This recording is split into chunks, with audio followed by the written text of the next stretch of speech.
Salut les bros et bienvenue dans ce nouvel épisode. Aujourd'hui, comme tu l'auras peut-être deviné avec un indice là et un autre indice ici, c'est parti pour la pose des menuiseries de la cuisine d'été. Ça y est, on va pouvoir enfin mettre cette pièce hors d'eau et hors d'air. Et ça, je peux te dire que ça fait plaisir.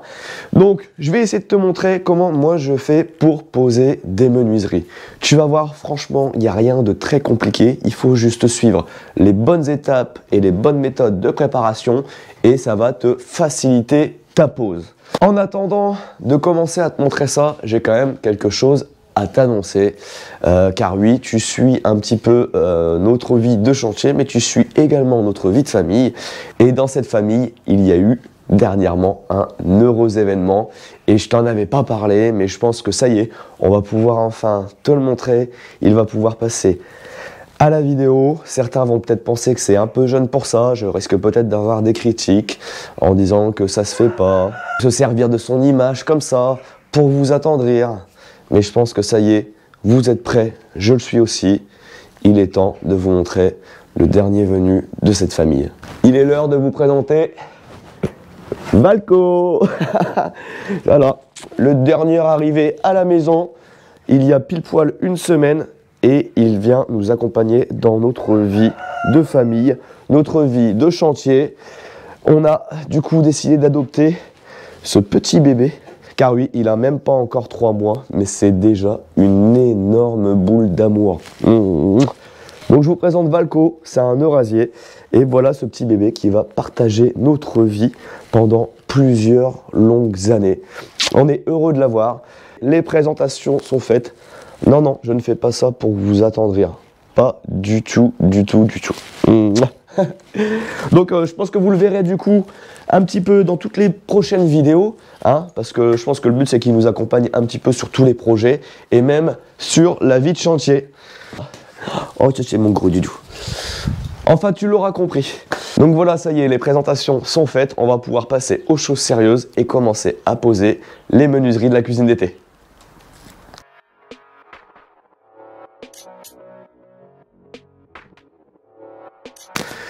Donc avant de poser, je vais quand même te montrer un petit peu ce qu'on a choisi, pourquoi ces choix, pourquoi cette taille-là, pour que tu comprennes vraiment pourquoi j'ai décidé de partir sur tout ça. Donc première chose, on va avoir ici une porte-fenêtre qui va être là. Tu verras, cette porte-fenêtre, elle a un verre où on ne voit pas à travers. Pourquoi on l'a choisi sur celle-ci et pourquoi on ne l'a pas choisi, tu vois, sur la grande qui est là? Tout simplement, c'est parce que ici, on va avoir notre jacuzzi et on a une petite vue chez nous, tu vois, quand on sera dans le jacuzzi, de la fenêtre qui se trouve là-bas. Donc c'est pas grand-chose, mais voilà, pour une histoire de tranquillité, au moins avec un verre dépoli là, on ne verra pas à travers, mais on va quand même laisser rentrer la lumière naturelle, même si ça va la casser un petit peu, c'est pas très grave, ça nous permet de laisser rentrer un petit peu de lumière sans être visible de l'extérieur. Maintenant ici, tu vois, on a un verre fixe là, on a choisi un verre transparent parce que là, on a zéro vis-à-vis. Tu vois, ça sera notre terrasse, on sera dans le jacuzzi ici et personne ne peut voir dans cette pièce. Donc ça, c'est la première explication sur les vitrages. Ensuite là, comme tu vas pouvoir le voir, on a une porte-fenêtre avec un tapé assez important. Celui-ci, comme tu pourras le voir, il fait presque 16 cm. Donc pourquoi on a un tapé aussi gros? Et bien tout simplement c'est parce que comme j'ai décidé de rattraper tous mes angles d'équerre de cette pièce, on va partir là-bas, on va dire à 10, et en arrivant ici, on est à un peu plus de 18 il me semble, quelque chose comme ça. Donc j'avais fait mes tracés, tu vois, ici au sol de mes rails ou de ma plaque de plate fille, je ne sais plus, mais ça m'a donné ma cote pour mon tapé de fenêtre là. Comme ça, celui-ci pourra venir en applique contre ma pierre, l'isolant pourra venir bien contre et pouvoir avoir mon épaisseur de plaque de plâtre, de rails, etc. Donc voilà pourquoi on a une porte-fenêtre qui est quand même assez imposante. Maintenant, on va passer sur la deuxième et tu verras, là, ça ne rigole pas. On est parti sur un gros bébé qui va être toute hauteur. Donc j'ai décidé de partir sur un imposte fait directement sur la porte-fenêtre. Pourquoi ça? Tout simplement parce que je ne voulais pas poser ma fenêtre et après revenir refaire un habillage en plus par-dessus. J'aurais très bien pu le faire avec du fermacell et après revenir coller une pierre de parement dessus, ça aurait pas été un problème. Mais en gros, si je pouvais me faciliter la vie, et ben je l'ai fait. Donc là, on est sur un imposte plein. Et pourquoi plein? Ben, tout simplement parce que je ne prends pas une vitre, car ici, on va avoir le plafond, je vais te dire un petit peu n'importe quoi, mais qui va, tu vois, passer comme ça. Donc si j'avais laissé une vitre, et ben de l'extérieur, tu aurais vu la laine de verre, etc. Donc voilà, pour un côté esthétique et pratique, on a décidé de faire un imposte plein, du même râle que le reste de la porte-fenêtre. Donc ici, on va avoir un châssis fixe. Donc on est parti sur une porte de 93. Comme ça, on aura vraiment là un grand passage pour pouvoir passer de la terrasse à la cuisine d'été sans être embêté. Tu remarqueras aussi ici qu'on a là, tu vois, tapé contre tapé, assez important, de pareil, tu vois, 16 cm, tout simplement parce que ça va être la partie qui va venir contre le mur ici, et là je vais avoir ma plaque de plâtre et mon isolant qui vont venir buter contre. Donc voilà pourquoi ici on a également un tapé assez important, c'est pour pouvoir venir finir mon isolant contre cette porte-fenêtre. Donc maintenant que les explications sont terminées, on va pouvoir passer à la pose de la première porte-fenêtre. On va faire la facile déjà en premier et après on ira faire le gros bébé ici. Bon, déjà la première chose à faire, ça va être de vérifier la planéité de ton sol à l'endroit où va venir poser ta porte-fenêtre. Donc ici, on voit que j'avais laissé mes petits bourrelets de béton. Donc va falloir que je commence à casser un petit peu là-bas et un petit peu de l'autre côté pour pouvoir poser ma menuiserie sans être embêté. Alors, il faudrait savoir qu'il aurait fallu peut-être que je fasse déjà mon seuil avant, ça aurait été mieux, mais c'est pas grave, je vais le faire dans un second temps, mais sache que le mieux c'est quand même de le faire avant de poser ta menuiserie. Là, c'est un peu n'importe quoi, mais comme c'est une cuisine d'été, on va dire que je me permets. Donc, on va casser ça, un petit burin plat, un marteau-piqueur, et c'est parti.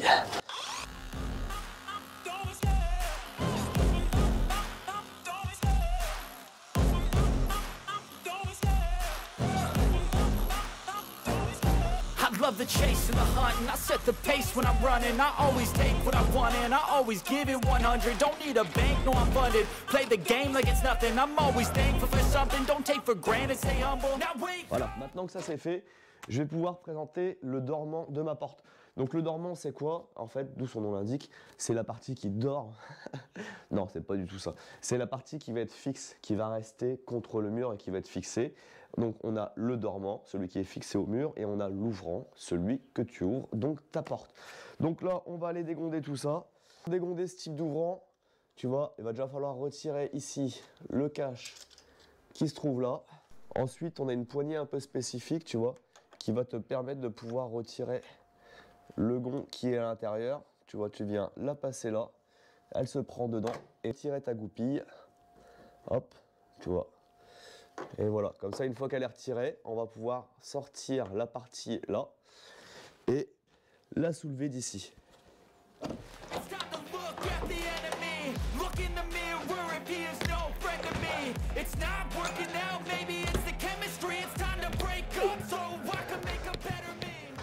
Bon, on va faire un premier test. Hop, on la prend. On vient la mettre à sa place. Et on regarde si au niveau des côtes, on est bon. Donc là, premier test, on est bon sur la largeur. On tombe bien au niveau des pierres. On est bon sur la hauteur. Et ben franchement, on est vraiment pas mal. Maintenant, je sais que ici, ça passe en côte. C'est d'aplomb, c'est de niveau. Donc ça, il faut vraiment tout vérifier. Faut pas hésiter à perdre un petit peu de temps. Voilà, à reprendre le niveau, à reprendre les aplombs, à la caler s'il y a besoin. Mais il faut vraiment que ta menuiserie soit posée de niveau, d'aplomb, d'équerre pour pas être embêté. Sinon, tu peux être sûr que dans le temps, ça va se dérégler tout le temps et tu n'arriveras jamais à bien la fermer, à bien l'ouvrir. Et ça va être super compliqué. Donc là, tu vois, je te parlais de préparation.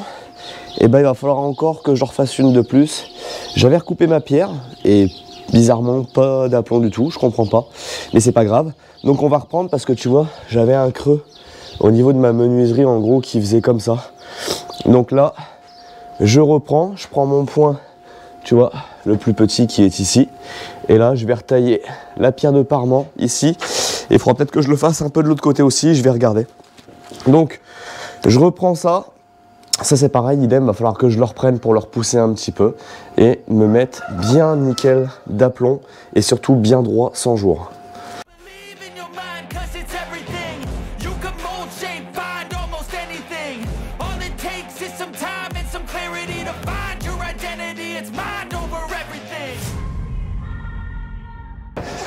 Bon ça y est, là je viens de faire mes tests, ça passe nickel, tout a bien été redressé. Donc on perd pas du temps en faisant ça, on va vraiment gagner là en finition et surtout comme je te disais, dans le temps c'est pareil, tu vas gagner à ce que ta porte ne se dérègle pas, à ce qu'elle ferme toujours bien et que tu ne sois jamais embêté. Donc là je l'ai retourné, ça c'est la partie qui vient contre mon mur. Je vais retirer ici les petites protections qui sont sur le PVC parce qu'on va venir y coller ce qu'on appelle un compriband. Donc le compriband, tu vas voir, c'est un petit joint en mousse, hop, qui lui va gonfler là avec le temps, donc ça va assez vite. Mais une fois que tu le mets en place, ce joint va gonfler, va s'expanser et va venir faire toute l'étanchéité autour de ta menuiserie entre ton PVC et ton mur. Donc voilà, celui-ci, on va venir l'appliquer, hop, comme je te disais, le long de ta menuiserie. Donc pour ça, tu as un petit double face qui est dessus. Tu viens tout simplement le retirer et tu viens le coller. Donc fais attention de ne pas le mettre trop près non plus du bord là, parce que sinon après il risque de se voir à l'extérieur et ça va pas être top. Donc moi il faut quand même qu'il vienne en appui sur la tranche de ma pierre, parce qu'il faut savoir donc que je viens pas non plus contre mon parpaing, donc il faut que j'essaye de bien le placer quand même pour pas être embêté.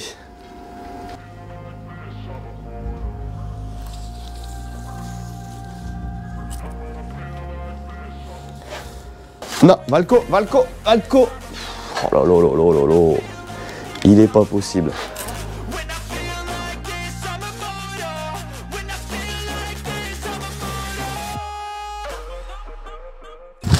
Et je vais également venir en poser un en dessous le seuil de la menuiserie.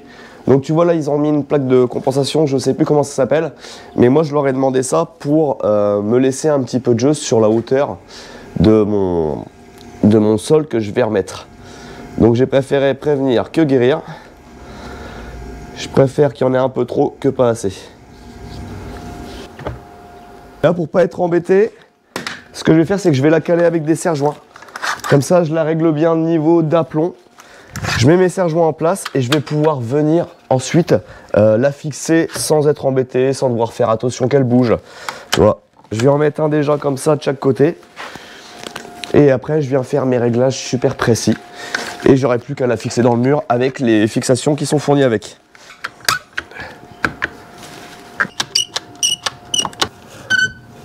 Donc là, comme tu vas pouvoir le voir, on est ici réglé nickel d'aplomb, tu vois, tout le long de la menuiserie. Donc mon repère là est bon. De l'autre côté, c'est pareil, j'ai vérifié quand même au cas où. Et même mon aplomb sur le parpaing, il est bon aussi. Tu vois, là je l'ai mis là pour que tu le vois bien. Tu vois, on suit vraiment tout le trait de la menuiserie jusqu'en bas sans problème. Et comme tu peux le voir, là on a quand même une super belle finition. Tu vois, entre la pierre et la menuiserie. On a le joint, tu vois, il va venir remplir là, cette petite aspérité là. Il va gonfler et il va venir tout boucher. Et au moins, tu vois, on a un fond noir. Donc ça fait quand même quelque chose de super propre. Et de devant, tu vois, ça donne ça. Là, il va falloir simplement que je relève un petit peu, tu vois, mon habillage ici, pour pas avoir cet effet de pas de niveau. Et là, on est nickel. Donc maintenant que ça c'est fait, on va pouvoir procéder à la fixation. Donc pour la fixation, tu vas voir, rien de très compliqué. Tu vois, tu as des équerres qui sont fournis ici, pour pouvoir venir te prendre contre ton parpaing. Et on va venir mettre ces supports là en fait, c'est tes supports pour tes équerres qui vont venir se glisser en fait à l'intérieur là. Et que tu vas tout simplement mettre et placer là où tu veux. Donc le mieux c'est de se prendre dans les joints de parpaing. Au moins là tu es sûr d'avoir une super bonne prise. Tu vois là, hop, elle est mise. Ici, je sais que de toute façon, j'ai mon mur en béton, donc je vais me prendre dedans et je sais que ça bougera pas. Donc là, tout simplement, tu viens la mettre en place, tu viens visser ton écrou, hop, on la bride pas tout de suite, on va venir fixer l'équerre là, on va en mettre 4 sur la hauteur et j'en rajouterai certainement une au-dessus, histoire de vraiment assurer le coup. Donc, je me mets ça en place sur toute la hauteur, de chaque côté, et le dormant sera fixé.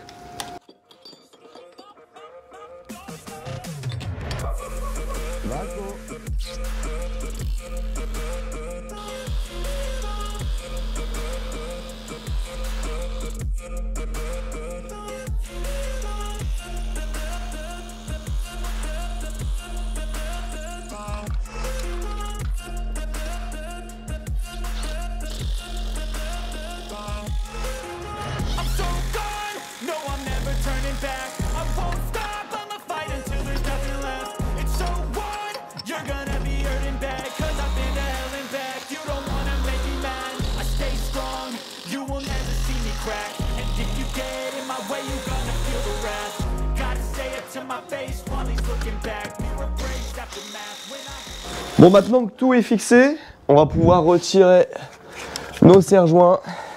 Comme ça, ceux-là ne nous embêteront plus.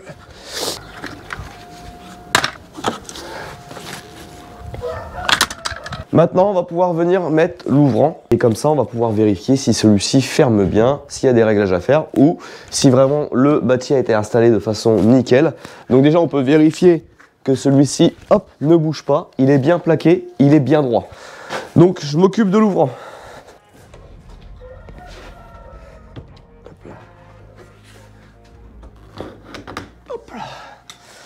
Allez, c'est l'heure de vérité. Après un petit réglage ou deux, on a une porte qui se ferme nickel. Et quand tu as une porte qui se ferme juste en la repoussant, sans avoir besoin de venir vraiment la pousser sur la poignée, mais tu vois, juste en fin de compte en la lançant, et ben là tu sais que ton réglage il est vraiment nickel. Donc là, on se rend un peu plus compte de ce que ça donne. Tu vois, on est sur un carreau dépoli qui laisse passer la lumière, mais sans qu'on ne voit à travers. Donc là, je suis content. On sent quand même que c'est de la bonne qualité. Et ça fait vraiment plaisir. Donc, maintenant que celle-ci est faite, eh ben, je vais pouvoir passer à la deuxième. Et là, ça va être moins drôle. Deuxième, j'ai commencé à implanter et je vais te montrer ce que je vais devoir faire pour pouvoir la poser sans être embêté. Donc déjà, j'ai tracé, tu vois ici, mon taquet. Donc là, ici, j'ai 15 cm. Ce que j'ai fait, j'ai retracé 15 là-bas pour être parallèle à celui-ci. Et j'ai envoyé mon laser tout le long. Donc là, ici, ça me donne la distance de là où va être ma porte.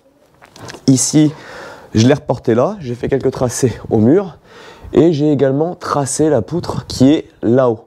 Donc cette poutre-là va me gêner. Donc ce que je vais devoir faire, je vais devoir la couper pour pouvoir réussir à passer mon dormant derrière la poutre. En fait, elle va venir embuter contre mon trait. Mais pour ça, il faut que je la retire, sinon j'ai pas assez de hauteur pour pouvoir la passer. Donc, pour ça, j'ai pris ma scie sabre, une bonne lame à bois là-dessus, et c'est parti. Je coupe ça, et après, je vais pouvoir préparer ma porte-fenêtre pour pouvoir la fixer.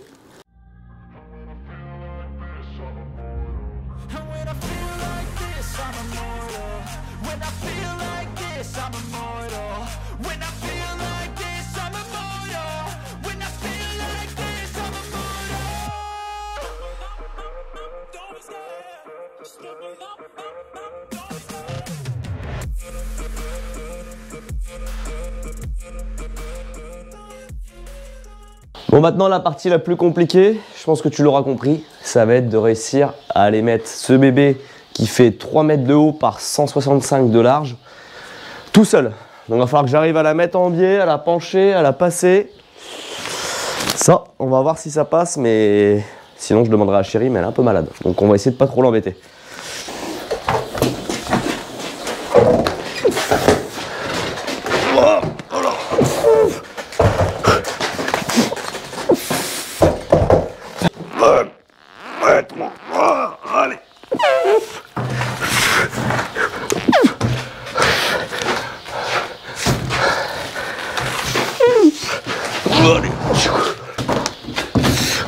Allez, il manque rien. Oh bordel. Hop. Voilà. Oh. Hop. Wesh.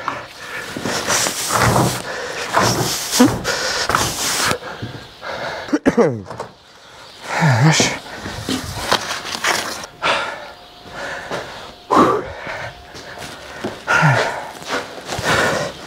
Bon, comme tu l'as vu, c'était pas super évident, mais je suis content, j'ai quand même réussi à la mettre sans l'abîmer, en laissant les pattes de fixation à leur place. Et tu vois, on vient finir le long du mur en pierre, comme ceci, et en façade, enfin en extérieur, du coup, tu vois, ça donnera ça. Écoute, moi je trouve que ça se marie bien avec l'ensemble, tu vois, du mobilier de jardin, de la pergola. Ça a son petit style. Donc voilà, je suis bien content. J'ai hâte de retirer tous les films pour voir un peu ce que ça va donner. Donc maintenant, je vais pouvoir la fixer. Mais avant ça, il faut encore que je regarde mon niveau et je sais qu'elle penche vers là. Donc il va falloir que je la relève et que je la cale en dessous. Donc là, pour pouvoir la lever et la caler tout seul, ben regarde, je vais utiliser ça. C'est le Trad Life de chez Stanley. Et ça, c'est un outil qui est super pratique lorsque tu vas être tout seul. Tu vas pouvoir venir, tu vois, appuyer et lever ici ta base pour pouvoir soulever des meubles jusqu'à 150 kg par Trad Life. Donc ça, c'est vraiment cool. Tu vas pouvoir également ici descendre tout doucement pour vraiment faire des réglages super précis au demi-millimètre près. Et tu vas pouvoir appuyer sur ce gros bouton qui est juste ici pour pouvoir le descendre d'un coup. Donc là, il va m'être bien utile, tu vois, pour pouvoir soulever et caler en même temps. Et le gros avantage de celui-ci, c'est que tu vas pouvoir l'utiliser avec ton pied. Donc regarde, je vais le passer en dessous et je vais te montrer pourquoi ça, c'est super utile. Donc là, tu vois, je vais pouvoir maintenir ma fenêtre et venir avec mon pied appuyer sur la poignée pour remettre celle-ci, tu vois, d'aplomb. Donc quand tu vas devoir par exemple dégonder une porte, et ben ça va être super parce que tu vas pouvoir maintenir ta porte et en même temps appuyer avec ton pied ici pour la soulever, la dégonder et la tenir pour pas qu'elle tombe au moment où elle sort des gonds. Donc là, maintenant que c'est fait, je règle mon niveau. Donc je vais mettre mon niveau, hop, le long de ma baie. Et tu vois, en arrivant là, et ben on est nickel. Coup de chance. On est pile poil. Là comme ça, je sais que je vais avoir ça à caler tout le long. Et une fois que ça sera calé, je vais pouvoir la mettre en pression aussi avec mes serre-joints et venir la fixer de partout.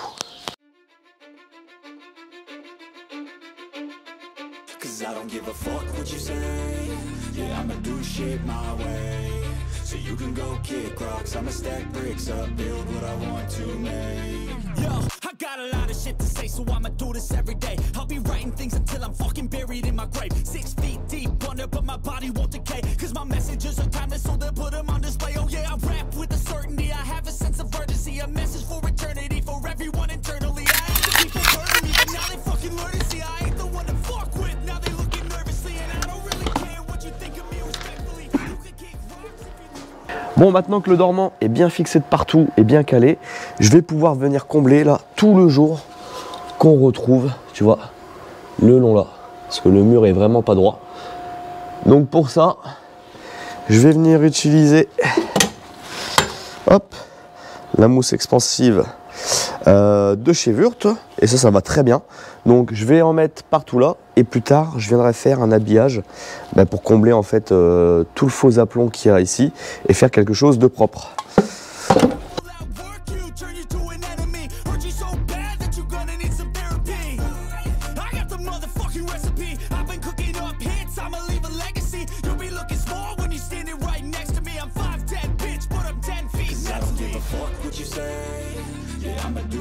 My way, so you can go kick rocks. I'ma stack bricks up, build what I want to make. Cause I don't give a fuck what you say. Yeah, I'ma do shit my way. So you can go kick rocks. I'ma stack bricks up, build what I want to make. Yeah, I'ma do it my way.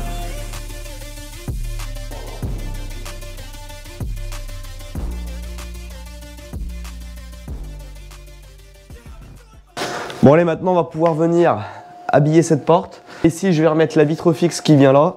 Donc là pour ça tu vois on va pas prendre de risque. La ventouse électrique, on va venir la placer et on va venir mettre les pare-closes. Donc je vais essayer de t'expliquer comment on les met, ça va être une première pour moi. Logiquement c'est pas trop compliqué.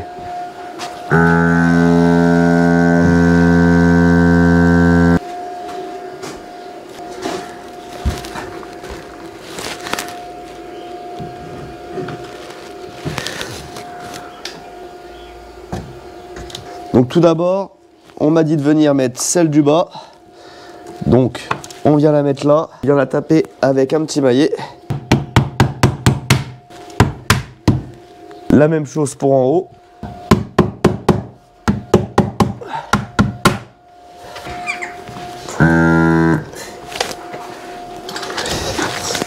Et maintenant les côtés. Donc c'est pour ça qu'on demande de mettre ceux d'en haut en premier.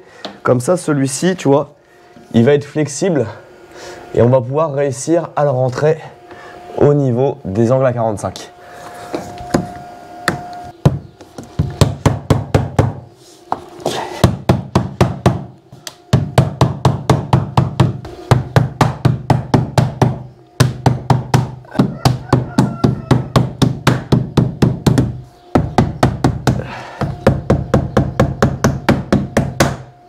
Allez, maintenant on va mettre la porte.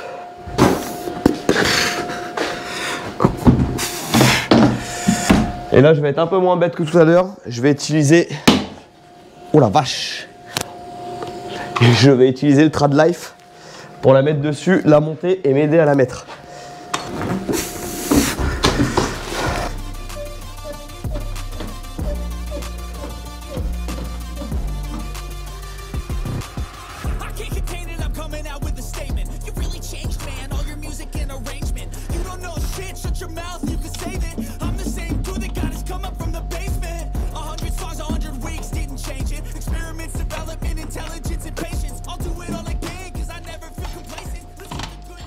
Du coup, là, je vais m'occuper de mettre l'habillage là qui va aller ici.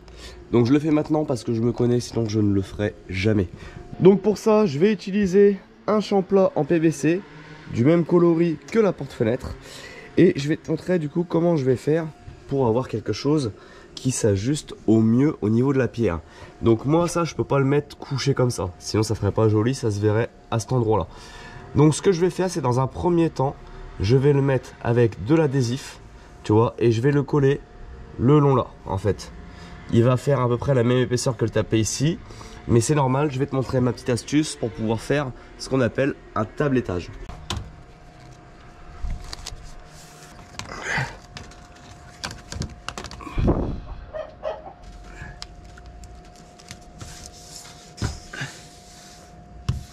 Voilà, maintenant que mon champ est mis en place sur toute la hauteur, je vais me faire ce qu'on appelle un gabarit.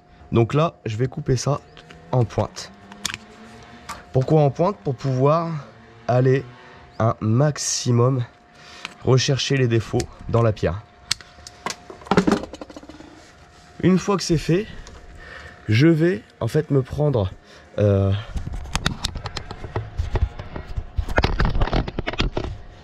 une fois que c'est fait, je vais tout simplement en fait me faire mon gabarit de la taille de mon champ plat en PVC pour pouvoir aller au plus loin, chercher tu vois le défaut et le retracer en même temps sur cette partie là. Donc là ça y est, tu vois, je viens de couper mon gabarit et tu vois celui-ci correspond à la taille de mon champ plat qui est ici. Et comme celui-ci il est décalé d'1 centimètre du bord ici, et ben je sais que je vais pouvoir au moins sur le haut, tu vois, reposer d'1 centimètre sur mon dormant, ce qui me fera quand même un bon maintien, plus toute la colle que je vais venir mettre ici pour que ça tienne. Au moins là, j'ai la taille idéale. Donc là, je vais pas chercher à aller rentrer là-bas, je m'en fiche parce qu'après je vais avoir une sous-toiture qui va revenir ici. Donc là, on va commencer à tracer. Pour ça, je vais utiliser ce petit marqueur de chez Heading.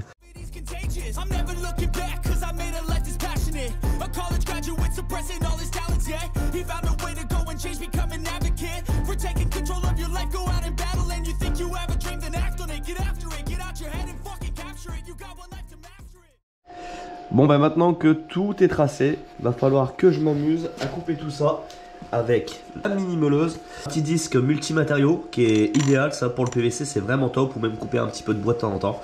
Donc là ben, j'en ai pour un petit moment, mais je vais m'amuser à couper tout le long et essayer de suivre au maximum les irrégularités.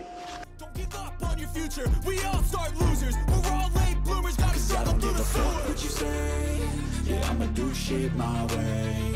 So you can go kick rocks, I'ma stack bricks. Ça y est, le profilé est coupé, j'ai testé, on est vraiment pas mal. Donc maintenant, un petit coup d'high-tack partout, sur toute la longueur, et on colle le PVC.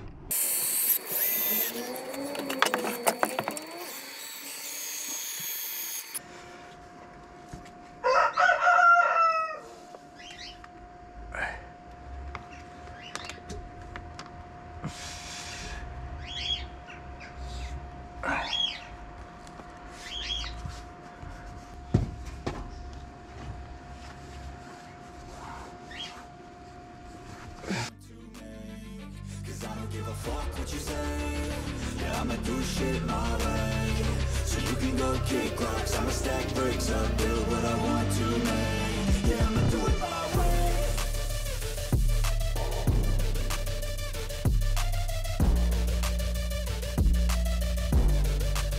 Yeah, I'ma do it my way.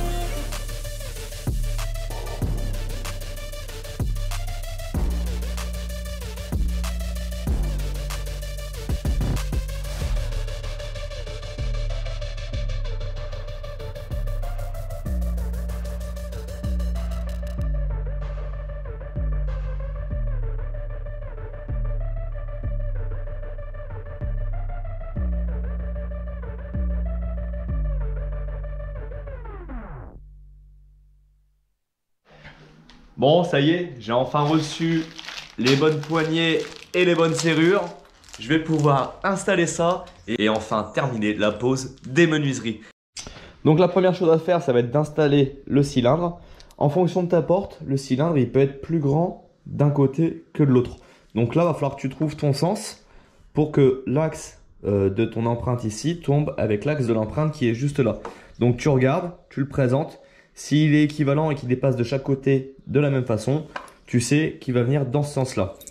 Pour la vis, souvent les vis sont données un peu plus grandes.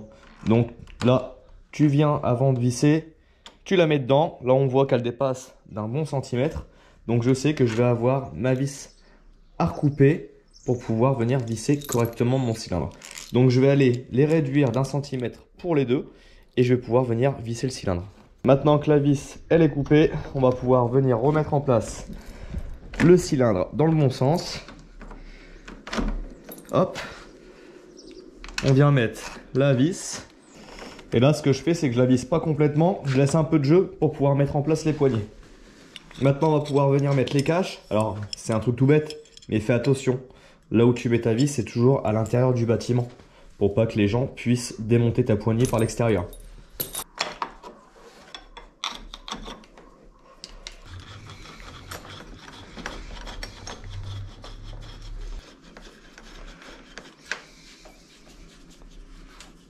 Après, tu vérifies que tu sois bien droit le long de ta porte. Donc ça, soit tu le fais avec un mètre, soit tu fais comme moi à l'œil. On vérifie bien des deux côtés. Et à partir de ce moment-là, hop, là, on peut serrer pour pas que ça bouge. Et idem, on va pouvoir venir serrer au niveau du cylindre. Voilà, là, tout est bien pris. Maintenant, il ne reste plus que la poignée à mettre. Tu as également un petit joint à mettre au niveau de ta poignée. C'est pareil, tu viens mettre la partie mâle par l'extérieur et la partie femelle à l'intérieur. Pourquoi? Tout simplement, tu as une petite vis ici à venir serrer pour maintenir ta poignée.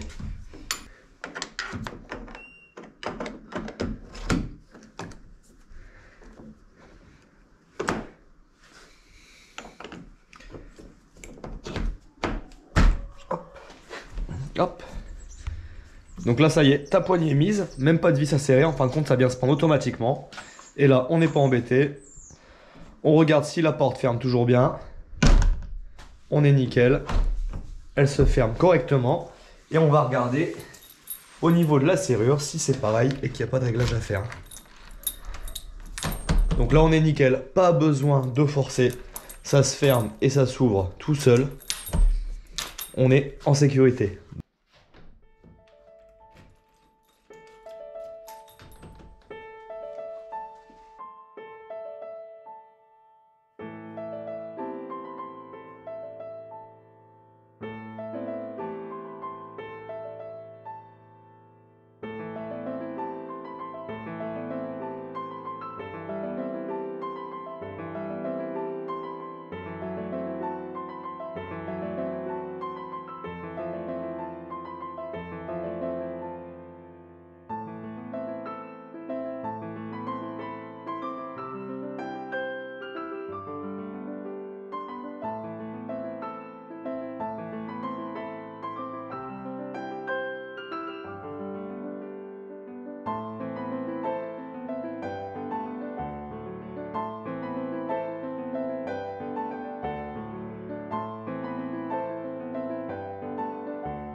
Et voilà, ça y est, c'est comme ça que l'épisode se termine.